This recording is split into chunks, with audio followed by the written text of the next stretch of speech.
guys, and welcome back to the Motor Recon podcast. I'm your host Adam. I'm joined again today by Rob. What we're going to look at in this week's episode is something we're quite keen on actually. So this is concept cars that haven't actually made production, and sometimes in this case we wish they actually did. And then what we're going to do is then move on to our second topic, which is another base spec battle in some essence, but of sports cars this time rather than of hatchbacks. So, first one off the bat, and I'm sure a lot of people will actually agree with this, is one we really wish would have made production, was the Jaguar CX-75. Yeah, I think it's held up extremely well as far as design and style is concerned. When I look at it now, it reminds me an awful lot of the Aston Martin Valhalla and the new Vanquish. I see a lot of that in it. Yeah, very much so. But obviously, looking backwards, we see a lot of XJ220 and sort of heritage. Yeah, a few little heritage things. Now, yeah. I remember seeing this car at Goodwood when it first debuted back in, 2010. And it actually had something. It was like turbine engines or something at the time. The first ever one to like really weird turbine engines. I know they changed it up a lot since because they did rumour they were going to build it, and then obviously they just ran out of money because they've got 20p and never bothered. But I thought that was quite cool. It's like a sort of a weird sort of turbine style jet engine. Well, I mean, they ended up dropping in a V8 once it was all done and dusted. But I suppose, yeah, it's a shame, really, I think, because this is a car that I think it's just a little bit too ambitious for them at the time. The good news is, though, there are rumours that whatever the F-Type replacement might be, it'll end up being mid-engined. Well, I think it'll probably take a lot of the styling cues from. And do you honestly, I hope it does, because this does still look modern to this day, even though it's 10 years old. You could release this tomorrow and everyone, I think, could be very happy with it. And I think that's the case for a couple of the other cars that we've got on this list as well. I think very all much of so. them we would say are designs that you could release tomorrow and they would be seen as cutting edge. Oh, definitely. But, yeah. Now, well, this one as well, that we're just reading on the stuff that we've got here. Like it was actually back in 2012 when Jaguar decided that they weren't actually going to make it. Yeah. So when it first debuted, obviously people were getting excited because apparently it was going to be done. And also as well, they said they were going to do it as a plug-in hybrid as well. Yeah. Which would have been very interesting, actually, if they had mixed that with a V8 and chuck a battery power in. If the price had been right as well, they would have been punching with people like the BMW i8, for example. I think it definitely would have been $100,000 car. Without question. I think it definitely would have been. I would also say that with some of Jag's pricing structures, potentially you probably end up with more than that. Maybe it would be more of a competition if it was today. You would like be a facing 540C or something. Yeah, I was thinking like bottom end McLaren stuff is what it'd be up against. Yeah, it's actually be quite interesting. I do hope if they do find a penny behind the sofa that they can actually try and, well, like I said, the new F-Type maybe do that. The new F-Type potentially could take on this sort of mid-engine design, and I think the new F-Type, if it could pitch itself as like a budget McLaren, so don't go up against the sort of the 540 or whatever, because you'll get slaughtered. You won't compete on that price band. However, if you can drop in the new F-Type for under £100,000 in a mid-engine configuration which handles really well, people will look at it as an entry-level mid-engine sports car. Certainly, potentially something that could take on the Cayman in a fairer fight, because obviously that is mid-engined itself. Yeah, and also as well, if price-wise, I think the Vantage might be just out of price bracket, but maybe price it just a bit less than that, because I remember like the Jaguar XK was in essence a cheap Aston Martin in many respects. Like the R was just as fast as a base DB9 in some ways. And I think the F-Type to this day still holds up as a budget version of the Vantage. Oh yeah, hands down. Sure, there is price crossover at some point, but by the time you're crossing into Aston territory, you're maxing out the Jag. Yeah, like it was the SVR. I was thinking that was well into the hundreds of thousands, over $100,000, and but again, maxing it out, and it was more. I think it was even more powerful than the Vantage. But it's one of the. But again, I think this will help to distinguish. Well, potentially not though, because Aston are going down this mid-engine route as well with the new Vanquish. So maybe that's just the future of sports cars. And the Valhalla and the Valkyrie. Yeah, so maybe mid-engine sports cars are just the future. And I think what they might be doing this for is because obviously at the moment a lot of battery packs are underneath the floor to keep that weight down, but if you don't have an engine you could potentially replace the engine block, because engine blocks are heavy. Yeah. So replace the engine block with the battery pack. Well, you want to spread it out because it's a huge amount of mass. You don't want just a clump of it hanging over the back end. No, but if it weighs roughly the same as the engine, it'd be no different in that sense. It would be similar to a Formula E car in a lot of ways because obviously their battery pack sits behind the driver where the electric motors would normally be. Sorry, where the engine would normally be. Yeah. Sort of helping to keep that centre of gravity central, I guess. But yeah, no, I understand it from that point of view. But yeah, so the Jaguar CX-75, Jaguar, if the new F-Type comes out and it's anything like this, you're onto a winner, I think, especially design-wise. And if they can keep the price sensible. I think that's an important caveat.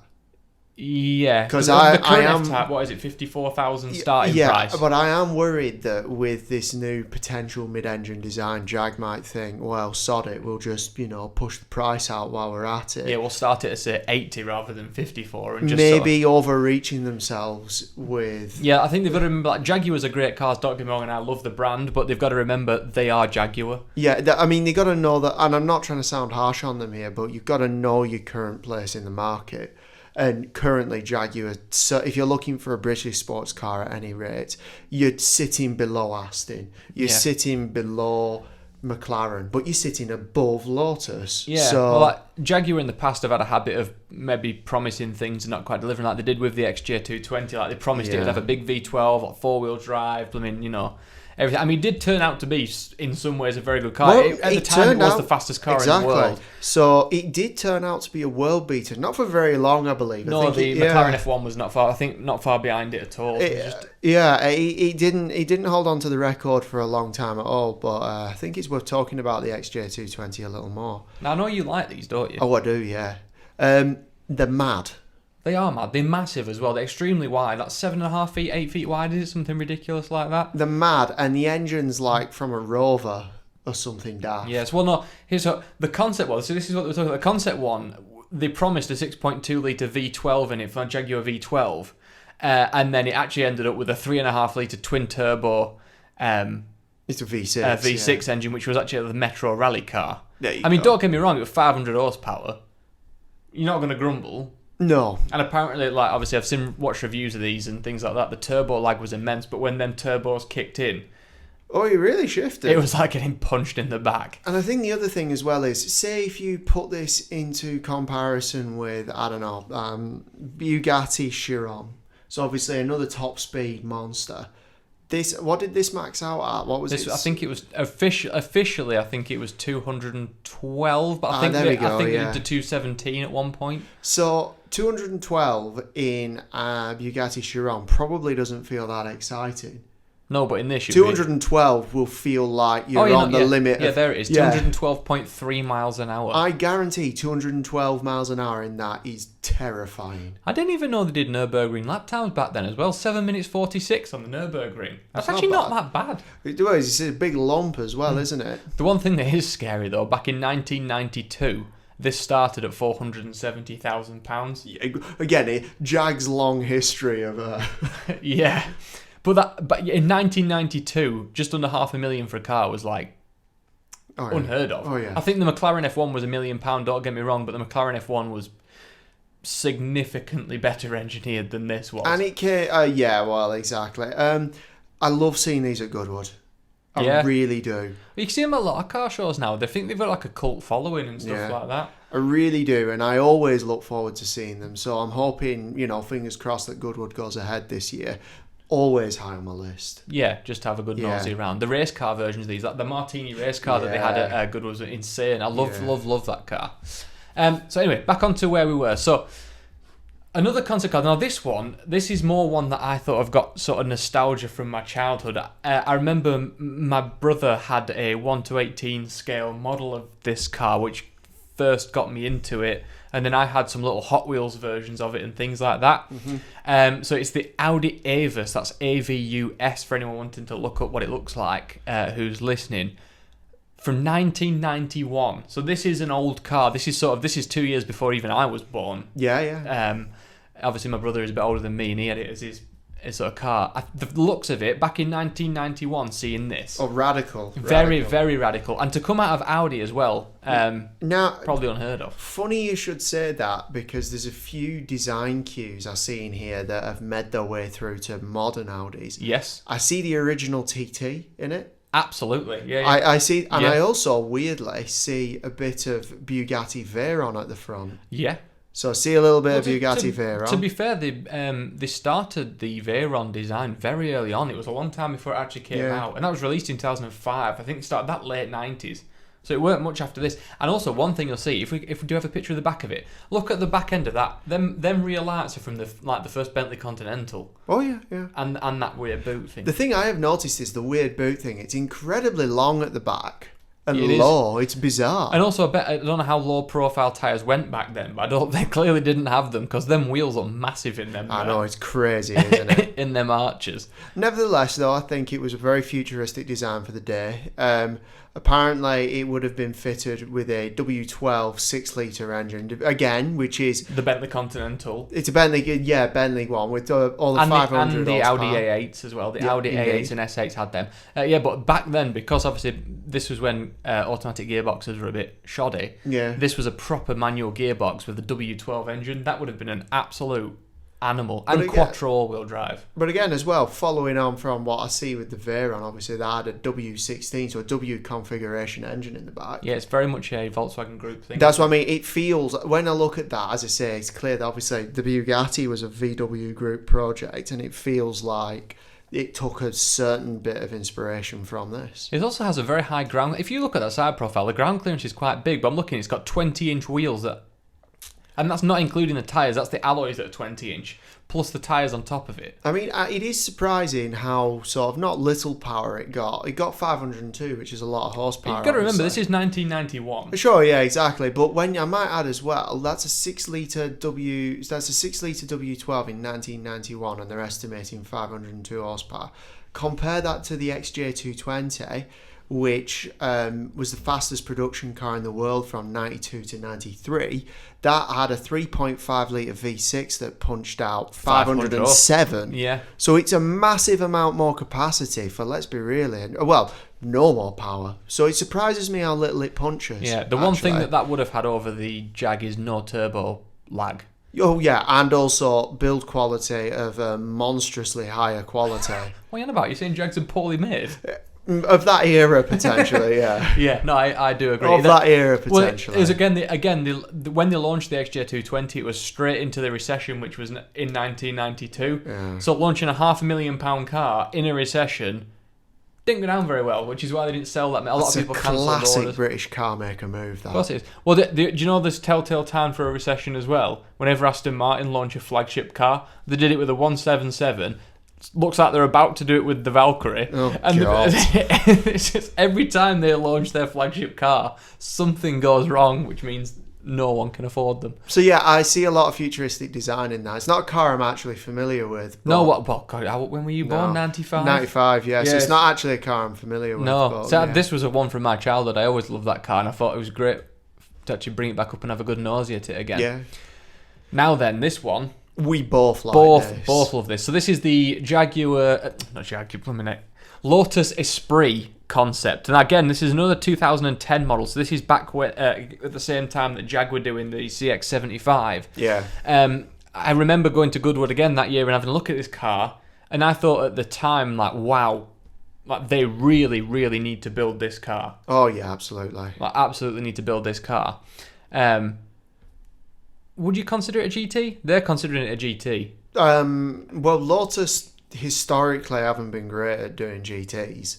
I mean, I like the Evora, don't get me wrong. And in certain respects, I see a little bit of Evora design out of this. Yeah, in the soft sort of lines that it has, but I think we both agree that we see more NSX and Lamborghini Huracan. Yeah. Now this was before the new NSX and before the Huracan. Yeah. So it looks like the rear end of it is definitely NSX. They sort of copied many of those Japanese sports cars when they first ever started out were basically copies of British and European sports cars. So they've done it again. But as you say, at the front end though, I see a lot of Lamborghini Huracan in that. Oh, 100%. Like the lights are very much sharpish. Also, as well, they did say that it would have a V8 in the concept. When I'm not sure what power that'd be pushing, but it is reminiscent of the original Esprit. Not a particularly ambitious sort of concept car by today's standards in a lot of ways. It's just your standard, and I'm not trying to give them any discredit by saying this, but it's more of a standard mid-engined V8 type, which considering how many we see these days. I think one of the things that probably restricted them back then, because this is back when Lotus got bought out by the Malaysian company. I can't remember the name of who it was, but they bought out Lotus at the time, and they got a bit of funding, so you started to see a lot of weird concepts coming out. So at the same time, I remember seeing this. They had the Lotus SUV concept, they had this Esprit concept, they did another weird looking, I think it was like a 4-door saloon concept. So they got all this money, they built a lot of concepts, and then they went back to building the Elise, Esprit, Exige, and the Evora. So they didn't actually end up doing any of them. Now, you see, I think they are missing a trick with not reviving the Esprit brand, because, let's be honest, it's probably one of the most famous Lotuses of history, as far as their road car division is concerned. There is, but again, I think they might fall into the same trap that Honda and Toyota have both done. Yeah. Because people have this idea in their head of how good that car was originally. Don't get me wrong, the Esprit was known for problems, electrical and engine reliability issues back in the day. But as far as the drive was concerned... the drive concept, it was mental. Powerful rear-wheel drive, and a lot of people, in fact, said it was a very scary thing to drive. Now, they could not recreate that. Now, you see, I'm of a potentially a different mind, because I'm talking about the original Esprit, so the S1. So the one you'll remember from The Spy Who Loved Me. That had a tiny little 1.9 litre engine in the back. Low power. True. That's true. Low power, rear wheel drive, low weight. So these are all classic Lotus moves. That is what a Lotus should be, but... Okay, well, scrap the V8 in this. What I'm saying is, it would be very in-fitting with modern times to fit a low-capacity engine into the back of a mid-engine car. Do you know what this would go up against if they priced it right? What? The Alpine A110? Yeah, exactly, yeah. Fit a very small capacity 2-litre engine, potentially, and put it up against the A110. Put it in around 60 grand. And I love the A110, so... I don't like the looks of it, I have to be honest. I prefer this, but... I appreciate what it represents, though, the A110. Yeah, but that's the thing, because in some way, not directly comparison, but in some ways the 4C, I think, was sort of in that mindset as well. We'll put a little engine in it, we'll make it extremely lightweight, and we'll sell it as that. But a lot of people have driven it, so it's a mental thing to drive, really fun. Obviously, it's not usable as a daily because it hasn't got a boot, but whereas the Alpine is, it's a more forgiving car, and we'll have to do a proper review of it at a later sort of podcast. But I could see Lotus reviving the Esprit name by dropping a small capacity engine into a mid-engine chassis, and again, that means if you price it right as well, someone can go out and buy an Esprit. I'd say maybe price it slightly above the Alpine, because it is a lot. I'd say maybe start it at 65, 70 exactly. grand. I would be wedging it in with like sort of Porsche low Cayman. end, Cayman and F-Type, and I'd be, because you're squaring yourself off at those customers. I guess. But I think the Lotus brand could, maybe not more so than Porsche, and I know the Porsche is relatively not cheap, but it's because I think because the Lotus name, I think, could command a slightly higher price than Jaguar. Well, definitely than Jaguar, I think, in some ways. I think Porsche are a tough one because they are such a good brand. Porsche have the loyal customers that they'll just refresh their car every few years. They'll keep going. I think at the moment they were struggling to get new people into the brand. Really? Yeah, but I think with the Lotus, it might attract a few people from perhaps a Cayman. Maybe if they want something different, but so food for thought. Good one. I think they should perhaps bring it back, but try and keep it to the original ethos, like you say. Yeah. But one thing that has come out from Lotus, which obviously you're probably all familiar with, is the Evara. Can't pronounce it. The electric hypercar that's just come out. Yeah, so there are some styling cues that we see. Yeah, I think they've definitely taken some design cues from that and put it into the Evara. And rightly so, because it's a very, very good-looking car, in my opinion. Well, the headline stats for the Evara are very impressive. 200 horsepower, which is the most powerful sort of production car ever to be made. That's incredible. Yeah. So that's a great start. Obviously, now, although 1,680 kilograms weight seems heavy, you need to consider an electric car, it's not. Exactly. For an electric car, it's not. Weirdly, despite that weight, Lotus are very much sticking to their ethos and their roots, which is, for the technology you have available, make it as light as you can. They've already said it is the lightest EV hypercar to enter production. Yeah. So they have kept to their roots in that respect. I won't go into it now, but I think we have covered it in the past when this car originally launched. But when they actually look at the technology they've put in to make this car so light for an EV, they've really, really done that, like making like the body panels all solid one piece just to like minimise that sort of weight and just having it hollow in many respects. Well, they've really had to get creative, and also they're saying a WLTP combined cycle sort of range of 250 miles. Yeah, which for a hypercar. Exactly, it's good figures. So we're looking forward to that as well. I'd say if they bring it to Goodwood, potentially running it up the hill. Genuinely, if Goodwood is on this year, they will. If not, it will obviously have to just be next year. But I think they will, because I think production cars are starting to be delivered at the mid to end of this year. Well, they've started doing dynamic testing, so one is actually working and running. So surely if they've got it to that point, they'll put it up the hill. Oh, yeah. I don't think it'll break records, because that VWID it doesn't have the aero that car simply can command. But however, I would say if Goodwood goes ahead this year, this is my top pick for thing I most want to see go up the hill. Oh yeah, absolutely. Sure. And I just want to see it in the flesh. I want to get. That's what I mean. I want to see it. I want to see it. Yeah. So yeah, no, that'd be good for me. Right then. Okay, topic number 2. Just quickly move on. So this one originally we did start it out as sort of a base spec sort of battle. And in some ways it is, but what we ended up doing is we went to the most expensive car that we had out of our comparison and then built the cheaper ones up to the price of that more expensive one. Yeah. So we'll go into what the cars are in a second.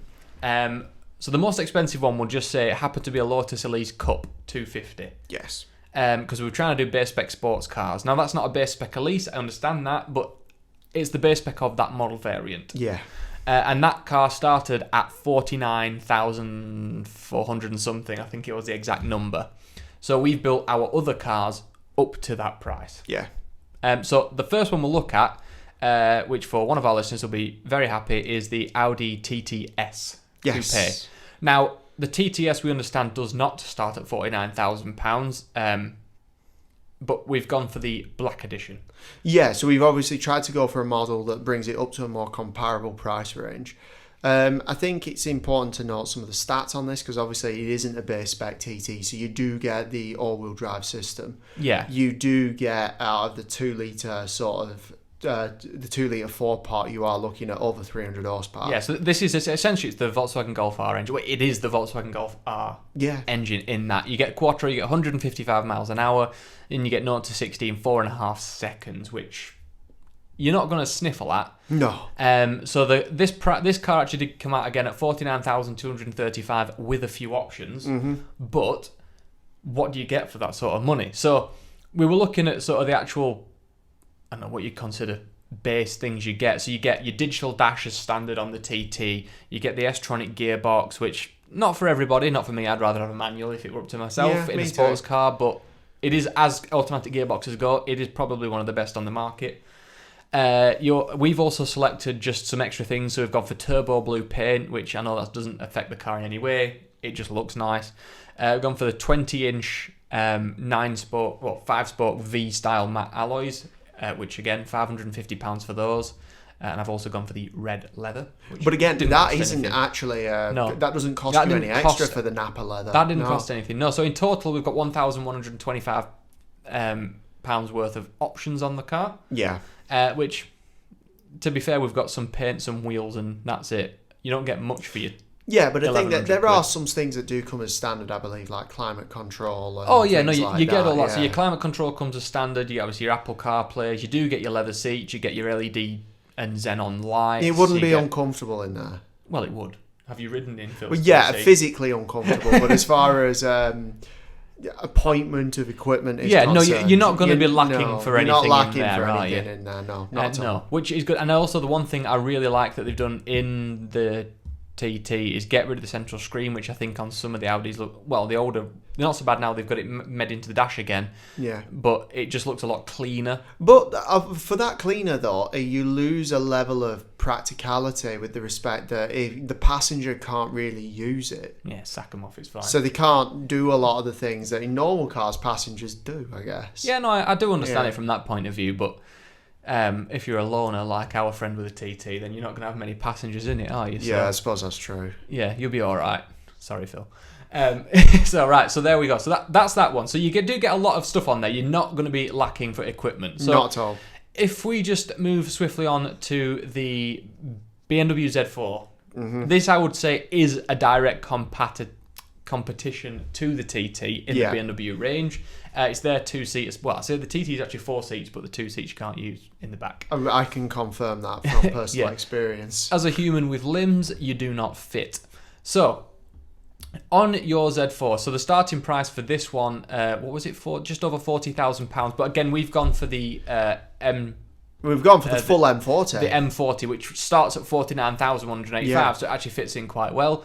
You don't have to spec that on your Z4. So this is already one up on the TT, in my opinion, for the important reason that you're getting a proper M car here, whereas for the TT, you're not getting the full TTRS. Yeah, the one thing that does this, again, this is just personally annoyance, and I know it annoys a lot of people.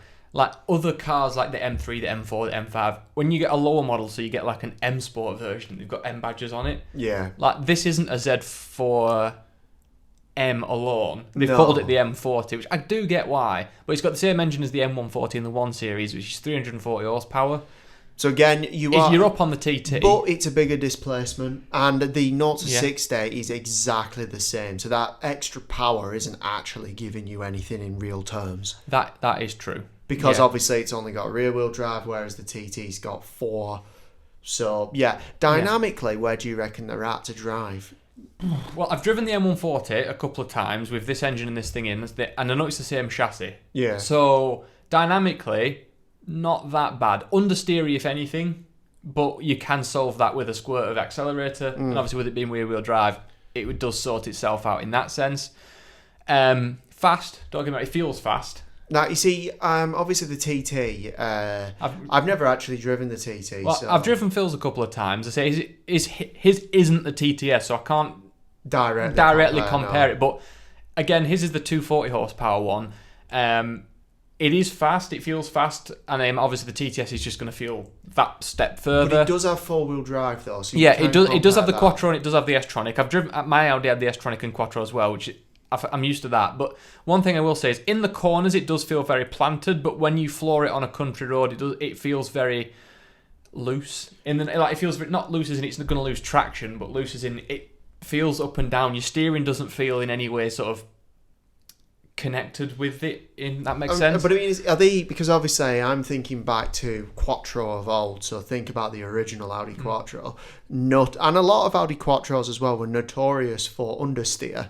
Yeah. So they are, and they still are now. Like the Audi RS3 now is renowned for understeering. But the thing about the TT is the engine's in the middle at least, so you stand a better chance, don't you? Yeah, I'd agree on that. Or is the TT's engine? It's front engine. It's front engine. But I think it's behind the. I think it is behind the front wheels in the sense. It's not mid-engine. No, it's front engine.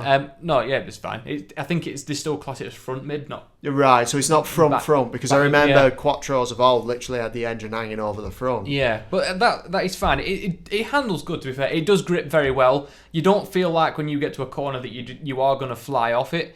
One thing I will say is the steering on the BMW, which is the same steering rack as on this, essentially, did feel better. Okay. But I think that's because it didn't have the 4-wheel drive, so it does feel a bit more sort of you're involved, that you feel the road a bit more. Yeah. I can't knock it for that, because it does have the 4-wheel drive. Indeed. Which is better for winter, because as renowned BMWs don't work in the winter. Now, as far as interior is concerned, though, I'm not going to lie, I really like it. Yeah, no, and again, with this being not the base BMW, and again, on some of them, you do get a lot of stuff on this. So you do get your digital dash, you get all your cruise controls, climate controls, leather seats. On this one, you do get the central screen, which they've integrated a hell of a lot better. I was about to say, I really like it, actually. I like the style of it. Do you know what it reminds me an awful lot of in a lot of ways? Alfa Romeo Giulia, yeah. It reminds me of the Alfa. The way that it's been sort of in a good way, as in I like the style. The way it's integrated is much better. I do like it. So the fit and finish on either car, you're not going to complain about, I don't think. No, I mean I've sat in the new Z4 and I was very impressed by sort of the initial build quality that was going on around. Yeah, the BMWs are not the materials they use, and the actual solidness of the car feels good. I think it's other areas what let BMW down, but we're not going to go into that today. But again, the Harman Kardon stereo system in this, which is very good. The only part of the interior I don't like is this section here with all the little buttons. It's very old school. It is, but I think you can use the iDrive system on this, which is fine. The one thing I've got the problem with on stuff like the new Audis, where it's all touchscreen, is you will struggle to use that while you're driving unless you're looking at the screen. Yeah, you may not know what I'm talking about if you're listening, but obviously in the new Z4, underneath the sort of dashboard screen and the air vents, there's like the old school 1 to 6 radio buttons with like this little, the little twisting, but not the bezel. I do understand that is very old school, but I think they've kind of done that on purpose, because I have tried to drive the cars without the buttons on it, and while you're driving, it is very hard. Yeah. But if you've got a physical button, you've pushed it, you've chance you've hit the right one. Because I know where my stuff in my car is without even looking. I can just do it. But I might add, if that is my only gripe, it's done quite well. Yeah. Okay, then exterior looks wise, which one do you prefer? It's tough because to my eye, I wouldn't say that either are really pretty. No, I'd agree. The one thing I will say is the TT Roadster, which obviously this one isn't, but the TT Roadster I don't like. Agreed. I do like the TT like Coupe. the coupe though. I like the coupe. The Z4 is meant to be a Roadster from day one, and I think they've obviously designed it to look well as that, because the old one, obviously, when they did the Z4 M Coupe, which they might recreate with this, we don't know, but we'll have to see. I think the trouble... We both agree that a lot of the very new, so the latest BMW designs, we aren't a fan of. No, they've gone off the cliff. I don't know what they're doing, but however, I think this one has actually it's missed that. So I think they've done all right. Actually, I don't look at it and feel like it's a horrible looking car. I don't think it's as pretty as the outgoing model. So I would agree on that. I don't think it's as pretty as the previous one. No, the last it's too fussy. The last Z4 before this one was my favourite looking Z4 of any generation. I agree that dynamically this is better than the previous one, and I think it's a better car. Yeah. But I just don't think styling wise it's as nice. No, he's very wide as well when you see him on the... I don't mind the wide stance, but I think it could do with like a little bit of a lip at the back just to bring it... Well, the trouble, I think it's a bit fussy, actually. There's not a clean line. I don't mind that too much. I just think they could have probably done a better job, but it's not bad. No. I can't complain. So, just quickly moving on to the next one. So this is the car we actually tried to price everything up against. Now, with this being 49 grand, it does sound like a lot because standard equipment you get is literally nothing. But this car fills a different brief. Completely different brief, because we just went for entry-level sports cars, and this is, by the pure definition, a proper sports car. Oh yeah, sports is in capital letters. Oh yeah. So it is the Lotus Elise Cup 250. Now, clue is in the name. 245 brake horsepower, 250 PS, which, considering the car weighs 931 kilograms, that is where this plays out. And look at its 0 to 60 time. Yeah, 3.9 seconds. So it's as quick if... slightly it's quicker than the other two. Yeah, slightly quicker than the other two. 154 miles an hour, which in a car this light, this small, and this Spartan will probably feel like you're doing 200 miles an hour. But also, if you're using this on the road largely, obviously that doesn't matter. But round the track, I imagine it's still good fun. I think this will destroy both of them two on a track. I don't think there's even... weight comes into it. Yeah, I don't even think it'd be a comparison, because this is purely designed for track. It's got your proper rear diffusers, it's got your rear spoiler, it's got your little tub that you sit in. Yeah. And as for standard equipment, I don't think I can actually tell you any, because it doesn't have any. Unfortunately, I think you get some seat to steering wheel, and you do get a CD player as an optional extra, but a standard, it doesn't seem to have one. Yeah. I love the gearbox though. Oh yeah, the open mesh styling's great. But I think we should move swiftly on to the car that I would potentially choose at this price range, I would say, actually, which is the Cayman S. Yes, it's the 718 Cayman S, which is the newer one. So it's the most expensive. It's £55,000. But I could see myself stretching to that, or potentially getting a nearly new one type thing. Yeah, although, hang on. Okay, right, so we've dropped that down. The standard colour it put on added 1,600 quid to the price, so I've just put that down to a white one. Okay, so it's brought it a little bit closer down at 53,746. But I think, although the interior is probably not as nice as the BMW Z4, for example, there's nothing wrong with it, but there's also nothing that jumps out at me. No, but this one, I think, in terms of what you potentially might use. This obviously, don't get me wrong, it's more of a road car than the Lotus by a long stretch, but it's the only other one that has a manual gearbox. I would say that this is the car for me that strikes the best balance between the two. It's a better driver's car than, say, the TT and the Z4. Oh, by a long way, yeah. But it's more practical than the Lotus. Yeah. So this is why I think, for me, the Cayman is probably where It's your halfway house. It's my perfect halfway house. So what do you get as standard on this one then? So just looking at the actual technical data on the car, you get your 350 horsepower engine, which is, what is it? Is it the 2 litre on this one or 2.5? Yeah, it's the 4-cylinder. Yeah. Yeah. Again, that's a downside. Because, again, I know that people have said that it sounds a little lackluster. Well, that's why they've put the 6-pot back in the GT4. They put it in the GTS as well. And the GTS, exactly. Yeah. But, yeah, I mean, I don't know what the 0 to 60 on this is, but I'm assuming it's fast enough, let's be honest. Let's have a look. It'll be on here somewhere, won't it? Surely.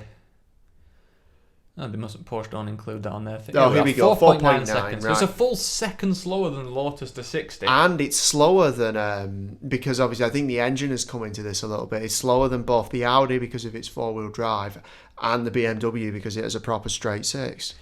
Yeah, this is a similar horsepower to, it's more effectively more horsepower than the BMW. I think this purely comes down to the manual gearbox. Yeah, exactly. But I'm willing to trade 0 to 60 for that because I will say Porsche are probably the best in the business for manual. Yeah, and they make a great manual. They're also the best in the business for automatics as well. The PDK gearbox, which eventually then becomes the S-Tronics and Audis and things like that when it trickles down a bit. It is the best in the business. So as I say, I would say out of all the cars we've looked at today, the Cayman would be my choice, even at a lower spec. So even this, now bear in mind this is a standard Cayman S. We've not put any options on this or anything to make it £53,000. But you don't get a digital dash. No. You get a proper old school analog thing.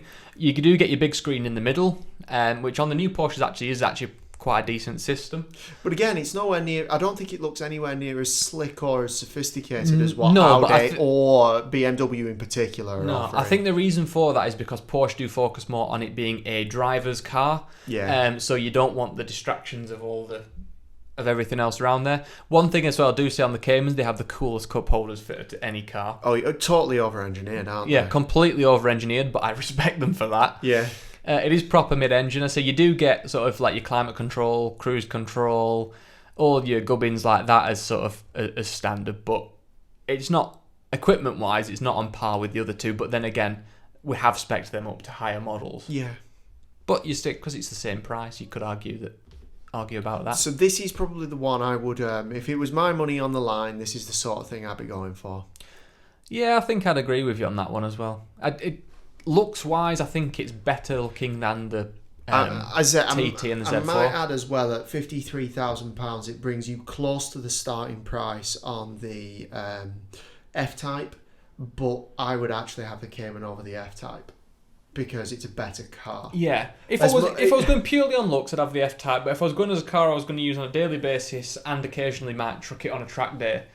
I think the trouble is, for that price, and I might add as well, because this is the 2 litre inline 4 as well. It is. So, fine, whatever. But I would say, personally,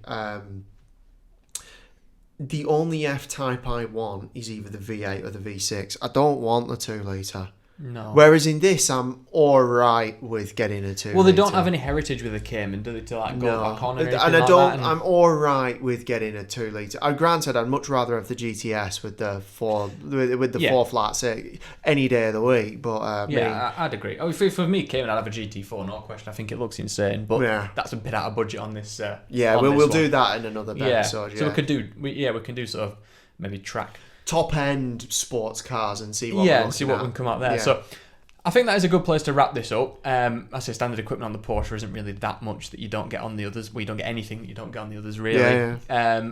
I think a good place to wrap it up.